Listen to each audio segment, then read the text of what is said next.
ஆயிங்க இன்றைக்கி பொடலங்காய வச்சு ஒரு கூட்டு ரெசிபி தான் செய்ய போகிறோங்க. இது குக்கரில் செய்கிறதுங்க ரொம்ப ஈஸியாக செஞ்சிடலாம். அதுக்கு வந்து பொடலங்காய் மேலே இந்த ஸ்கின்னெல்லாம் எடுத்துகிட்டு உள்ளே இருக்க சீடெல்லாம் எடுத்து கழுவிட்டு இந்த மாதிரி கட் பண்ணி வச்சுருங்க. பாசிப்பருப்பு வந்து அது ஒரு 1/4 டம்ளர் பாசிப்பருப்புங்க.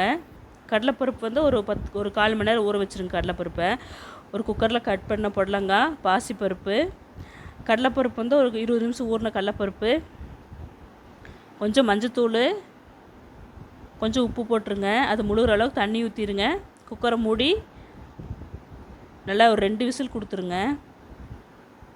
ஒரு மிக்ஸி ஜாரில் தேங்காய், ஜீரகம், பச்சை மிளகா, மஞ்சத்தூள் எல்லாம் போட்டு நல்லா நைஸாக அரைச்சி வச்சுருங்க. ஓரளவுக்கு இந்த மாதிரி நல்லா வெந்துருச்சு பாருங்கள். நம்ம அரைச்சி வச்சுருக்கோம்ல தேங்காய் பேஸ்ட்டு, அதை ஊற்றிடுங்க. போட்டு நல்லா மிக்ஸ் பண்ணிடுங்க. ரொம்ப கொதிக்க வேண்டாம். ஒரு 4-5 நிமிஷம் சிம்மில் ஒரு 3-4 நிமிஷம் கொதிச்சா போதும். தேங்காய் எண்ணெய் அடுப்பில் ஊற்றிடுங்க. எண்ணெய் ஊற்றிடுங்க. கடுகு, கடலைப்பருப்பு, உளுந்து, சின்ன வெங்காயம், கருகாப்பில், வரமிளகாய், ஒரு பிஞ்ச் பெருங்காயத்தூள் எல்லாம் போட்டு நல்லா தாளித்து இதில் காயில் கொட்டிடணுங்க. அவ்வளோதாங்க, ஒரு சூப்பரான பொடலங்காய் கூட்டு ரெடி. ட்ரை பண்ணி பாருங்கள். தேங்க்யூங்க.